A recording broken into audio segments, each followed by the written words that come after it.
अकबर के दरबार में बहुत से दरबारी थे। उनमें सुल्तान खां बहुत धूर्त था। जब भी मौका मिलता, वह बादशाह के कान भरता रहता। वह हमेशा बीरबल का विरोध करता था।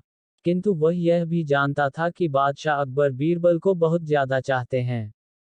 वह दरबार में अपनी हैसियत मजबूत करना चाहता था। वह चाहता था कि उसके बेटे को दरबार में कोई पद मिल जाए।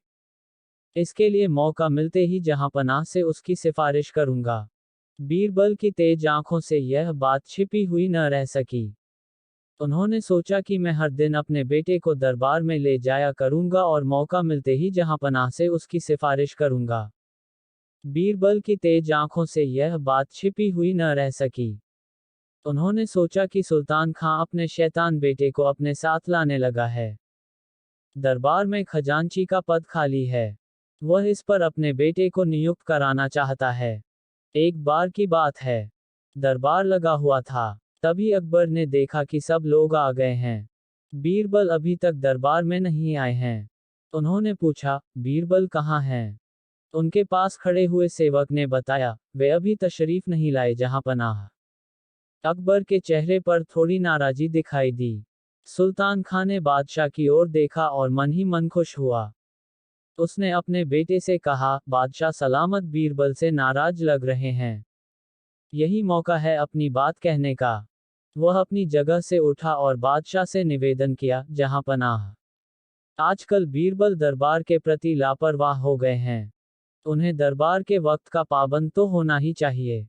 अकबर ने कहा, लगता है उन्हें सबक सिखाना पड़ेगा। सुल्तान खान ने उनकी हाँ में हाँ मिलाए और बोला, जी जहांपनाह। इस पर अकबर ने सुल्तान खां से कहा, सुल्तान खां तुम ही कोई तरीका बताओ। सुल्तान खां बोला, जी, आज आप उनकी कोई बात नहीं सुनिएगा। वे कुछ भी कहें, उसका एक ही जवाब दीजिएगा, नहीं। बादशाह अकबर ने उसकी बात का समर्थन करते हुए कहा, ठीक है। उनकी हर बात के जवाब में मैं नहीं कहूंगा। अकबर ने मन में सोचा, यह बीरबल को फंसाने की नई चाल है। देखते हैं कि इस बार बीरबल अपना बचाव किस प्रकार करते हैं। कुछ देर बाद बीरबल, तुम्हें देर कैसे हो गई? बीरबल ने उत्तर दिया, जहांपनाह, मेरी पत्नी की तबीयत ठीक नहीं थी, इसलिए। अकबर बोले, हमें तुम्हारी बात का यकीन नहीं है। बीरबल समझ गए कि इसमें जरूर सुल्तान खां की कोई चाल है। फिर भी उन्होंने कहा, मैं सच कह रहा हूं, जहांपनाह। मैं माफी चाहता हूं। नहीं, माफी नहीं मिलेगी। अकबर ने सीधा सा उत्तर दिया। ठीक है जहांपनाह, तो फिर राजकाज के मामले निपटाए जाएं। बीरबल ने निवेदन किया। इस पर अकबर ने फिर नहीं में उत्तर दिया। बीरबल समझ गया कि आज बादशाह हर बात पर नहीं कहेंगे। उन्होंने पुनः निवेदन किया, तो फिर मुझे घर जाने की आज्ञा दी जाए। किंतु अकबर ने फिर कहा, नहीं हरगिज नहीं।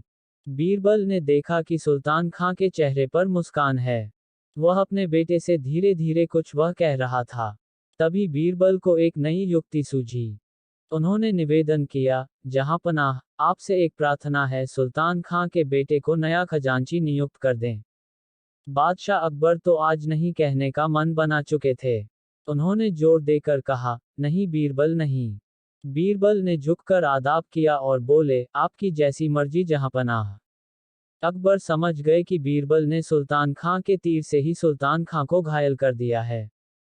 उनके चेहरे पर मुस्कुराहट आ गई। दूसरे दिन दरबार में बीरबल ने देखा कि सुल्तान खां और उसका बेटा दोनों अनुपस्थित थे। वह मन ही मन बोले, चलो उस धूर्त से छुटकारा मिला।